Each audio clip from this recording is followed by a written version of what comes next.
Illidan Stormrage. He's the betrayer, the saviour, and the first demon hunter. Depending on which expansion you played, he's either a reckless addict, a tragic anti-hero, or the secret saviour of Azeroth all along.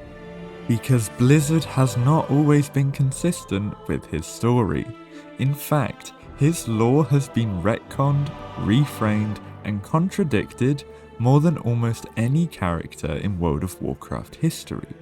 So today, we're asking the big question: is Illidan Stormrage the most inconsistent character in WoW? Alright, so Illidan's original story in Warcraft 3 and its manuals was straightforward. He was a sorcerer obsessed with power, and more importantly, addicted to arcane magic.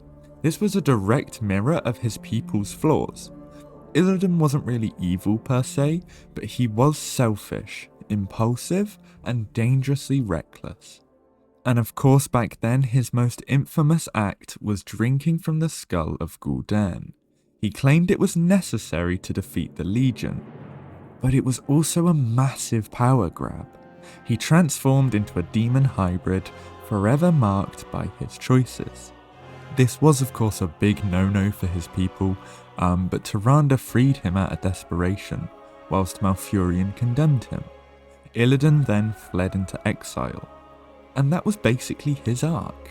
The betrayer wasn't misunderstood or secretly noble, he was exactly what he looked like, a brilliant but dangerously unstable addict. Now when Illidan returned in the Burning Crusade, Blizzard shifted the tone. Suddenly, Illidan wasn't just a reckless addict, he was a warlord, a ruler of Outland commanding armies of demons, Naga, and broken Draenei. And here's where the inconsistency starts to show. Why did he want Outland? Why was he building armies?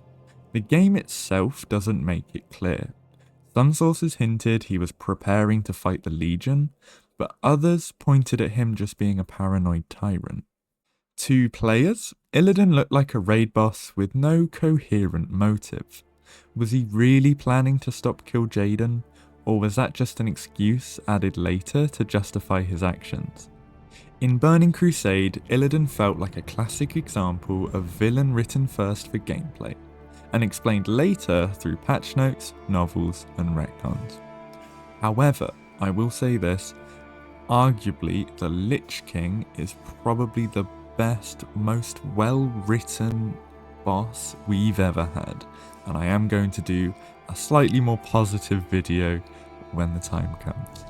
However, one of the biggest inconsistencies comes from Blizzard's retroactive justification of Illidan's actions. Later novels like Illidan reframed his Outland campaign as a master plan. He wasn't wasting time or brooding in the Black Temple, he was training demon hunters, gathering power, and striking at the Legion. But that story wasn't in Burning Crusade. At the time, players just saw him as unstable. The retcons make him look more consistent in hindsight, but the truth is, the Illidan of 2007 and the Illidan of 2016 are not the same character. This does lead to my favourite question, because it keeps coming up. Was Blizzard winging it the whole time? Or was Illidan always meant to be redeemed? My answer to this question is it's a bit of both. I think when Blizzard wrote Illidan, they considered his possible futures and just left it on the back burner for a while. However, the angles they took with him at the time, the storytellers at the time as well, have changed. The world of Warcraft has changed, and Illidan had to have changed with them. We just didn't have that story yet. But I would like to hear you guys' opinion on this. We're not done yet, don't worry, we've still got Legion to cover. But I am interested in you guys' perspectives too, so please let me know in the comments. Anywho, fast forward to Legion, and Blizzard went all in on the redemption arc. So Illidan wasn't just misunderstood, he was essential. His Demon Hunter army became the backbone of Azeroth's defense.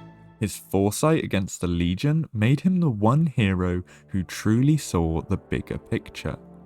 In fact, Blizzard reframed every questionable act of his past as necessary sacrifice. Drinking from the skull, needed the power. Taking out land, he needed an army. Even betraying allies, he was just playing the long game. Illidan went from being a reckless addict to being a savior-like figure, even refusing the light's offer of redemption and instead choosing to be the eternal jailer of Sargeras.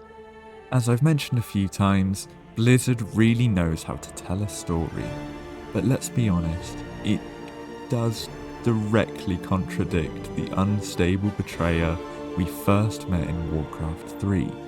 The inconsistencies are really clear. So why does Illidan feel like three different characters? The answer's simple.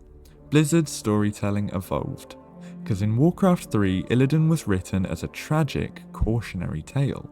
The addict who couldn't resist temptation. In Burning Crusade, he was a raid boss first and a character second. And in Legion, Blizzard needed a morally grey saviour to anchor the fight against the Legion, so they reshaped his past to fit that role. Each version of Illidan works on its own, but when you stack them together, the contradictions pile up. Was he a selfish addict, a warlord, or the one true saviour of Azeroth? And before you answer that question, consider where you're asking it from. After Blizzard has finally repaired his whole storyline, or when you knew him in Warcraft 3, or maybe in TBC, or maybe in Legion. Each perspective will make this a different answer. Illidan Stormrage is a character of contradictions. Reckless addict, paranoid tyrant, cosmic saviour. Blizzard has rewritten him more than almost any other Warcraft figure. And maybe that's why he's so compelling. His inconsistencies frustrate fans, but they also make him unforgettable. So one more question before I end the video, because I've asked a few now, but is Illidan the most inconsistent character in WoW? Or is he just the most human? Is he a reflection of the storyteller's flaws? I think sometimes we forget we've grown with this game over so many years, and the storytellers have grown too. So, as we change, as does Illidan. Thank you so much for watching. Let me know what you thought in the comments, and if you enjoyed these kind of videos, or if you do enjoy these kind of videos, please do like and subscribe. It's a lovely community. We have some of the most amazing and very knowledgeable people that watch my videos, and I do really appreciate everything. I've quite recently learned that you can hype videos, and apparently it really helps them. So if you would like to support the channel, if you want to just give me a hand, that would be amazing too.